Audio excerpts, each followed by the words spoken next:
In this video, we are going to use TI-Nspire to graph an absolute value equation and use that graph along with the equation of a line to solve a system or to solve a system of equations with an absolute value expression and a equation of a line.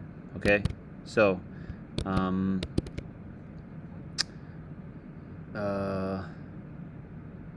actually I'm going to solve this equation first, okay, because this is an equation, and the two separate equations that we're going to solve is y equals 2 absolute value x minus 2 plus 1 and y equals x plus 2. So what we're going to do is graph both of these and look for where they intersect and therefore solve this equation. Okay, so the first thing I'm going to do on Nspire is go to the graphing interface. So I'm going to push the on button, which takes me to this page, and I'm going to select graph. And the easiest way to get to the equation input screen or menu, whatever you want to call it, is to push this tab button. Okay, so I'm going to put my first equation in, which was 2 absolute value x minus 2 plus 1. Okay, so I'll input the 2, and then I actually just like to, with the keypad, if you type in ABS, right, this is the notation the calculator uses for absolute value. Okay, and I'm going to open parentheses. We're going to take the absolute value of, x minus 2, so I will put x minus 2 in there. And then we have a plus 1 at the end, so I'm going to move over and add 1.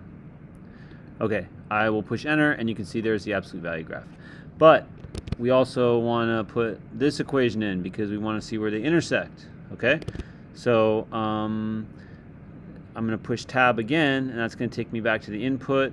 By the way, I can push up and down and go through different equations. So I want to put that new line in. The equation of that is x plus 2. So I'll just put that in. And I'll push enter, and okay.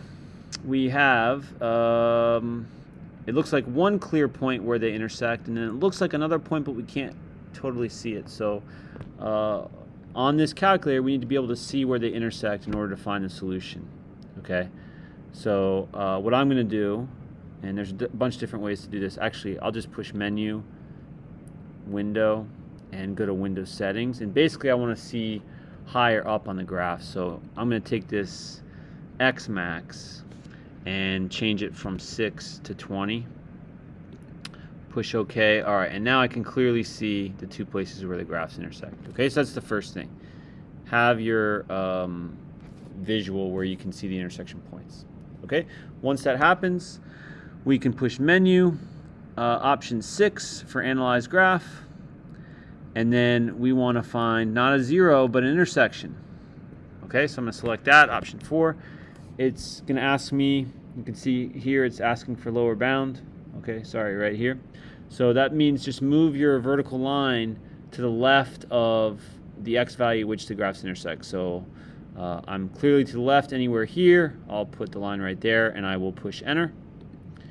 Now the prompt has changed, right? It's asking for the upper bound. So I need to move my vertical line to the right of the intersection point. Okay, you can see it actually finds it right when I cross. Just to finalize the process, I'm going to push enter again, and this is a little bit hidden, but there's the x value, x equals 1. Okay, so that is one solution to this system, and then we can check it, right? If we plug in 1 minus 2 is -1, absolute value is 1, 2 times 1 is 2, plus 1 is 3, and if I put 1 in here, it works. Okay, so x equals 1 looks like it works.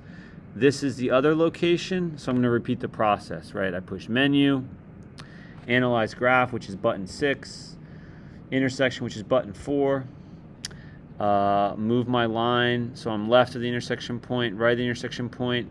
There we go. So x equals 5 looks like our other solution. Let's just check that. That's 3. 2 times 3 is 6. Plus 1 is 7. 5 plus 2 is 7. Okay? So, there are the 2 points. And the other kind of new thing was, right, how do we put this absolute value equation into the calculator? Okay? And like I said, what I like to do is just type in, you know, the letters ABS, and that's that notation the calculator knows. Okay. Hope that was helpful. See you on the next video.